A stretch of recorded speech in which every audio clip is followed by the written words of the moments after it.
अब तक हम बात करते रहे हीरोज की, लेकिन महिला दिवस पर हम बात करेंगे उन शीरोज की जिन्होंने देश के सबसे बुरे वक्त कोरोना काल में न अपनी ड्यूटी से समझौता किया, न ही अपने परिवार से, और मानवता के नाम पर अदम्य साहस और कर्तव्य परायणता का परिचय दिया। तो आइए मिलते हैं ऐसे ही शीरोज से, समझते हैं कि शीरोज होते क्या हैं।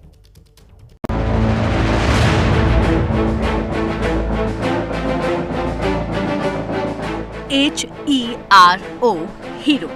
लेकिन इस हीरो में ही क्यों, शी क्यों नहीं, यानी पुरुष ही हीरो क्यों? महिलाएं भी तो शीरो हो सकती हैं। एक ऐसी ही शीरो है north west Delhi DCP Usha Ranganani. Corona के वक्त में न सिर्फ इन्होंने मुस्तैदी से अपनी ड्यूटी की, बल्कि ये भी तय किया कि परिवार को अकेले नहीं छोड़ना है। एक बेटा है, उम्र में छोटा है, हर वक्त उसका भी ख्याल रखा, अपना भी और अपने कर्तव्यों का भी। कोविड टाइम्स में जो मेरा मानना है, पुलिसिंग एक नए ही लेवल पर आ गई। अब फाइट जो एनिमी था, जिस तरह से क्राइम और क्रिमिनल से न होके एक इनविजिबल एनिमी से हमारी फाइट थी।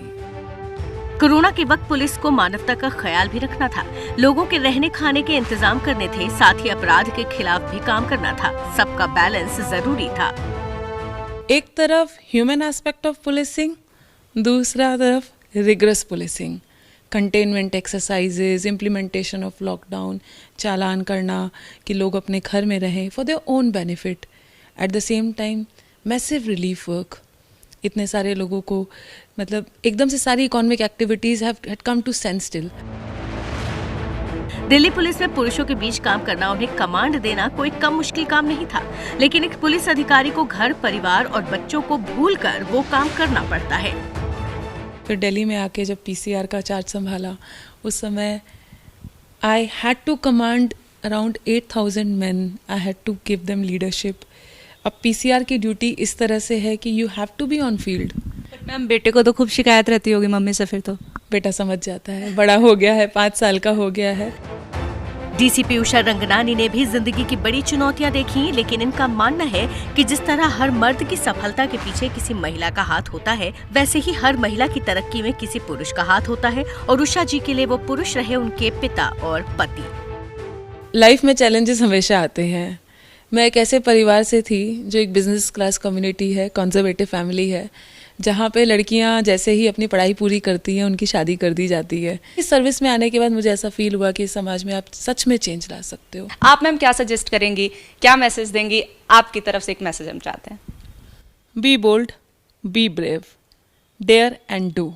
इन महिला पुलिस कर्मियों ने कोरोना काल में न सिर्फ अपने परिवार का ध्यान रखा, बल्कि अपने काम में कोई कमी नहीं आने दी।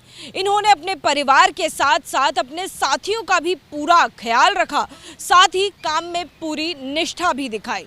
इनके परिवार और संस्था के साथ साथ हम सबको इन पर गर्व है। मैं बिहार की रहने वाली हूँ और मैंने अपनी स्कूलिंग 12th तक की बिहार से की। फिर 2007 में मैं दिल्ली आई। मैंने अपनी graduation BSc in computer science Delhi university से की। जब मैं अपने एमए के दौरान मैंने यूपीएससी की तैयारी स्टार्ट की और 2014 के एग्ज़ाम के थ्रू मैं आज डैनिप्स ऑफिसर हूँ। सबसे बड़ी चुनौती तो यही थी कि हमारी जो एक फ़ाइट थी वो एक अनआइडेंटिफाइड, एक एनोनिमस चीज़ के साथ थी। एक बार मुझे फीवरिश लग रहा था and I remember I felt so bad कि मैं घर जाऊं कि नहीं जाऊं, that I stayed in my office. Pragya Anand की तरह ही एक और महिला पुलिस अधिकारी की दास्तान है इंस्पेक्टर नीरज टोकस की। नई दिल्ली इलाके में पुलिस से अगर किसी को शिकायत हो तो वो इंस्पेक्टर नीरज टोकस से मिलते हैं। कोरोना के टाइम पे वैसे काफ़ी हार्ड रहा हमारा शेड्यूल जो है, क्योंकि हमें अपना जो रूटीन का काम जो रहता है, लॉ एंड ऑर्डर ड्यूटीज़, वो भी हमें करनी पड़ी। महिला पुलिस अधिकारियों की इन कहानियों से इतना तो साफ है कि कोरोना काल के वक्त अगर सबसे ज्यादा जरूरी कुछ रहा तो वो था संवेदना के साथ कठिन फैसलों को लेना और उन पर अमल करना। और महिला अधिकारियों ने ये साबित किया कि वो किसी भी स्थिति में पुरुषों से कम नहीं, बल्कि कई मामलों में ज्यादा बेहतर ही हैं।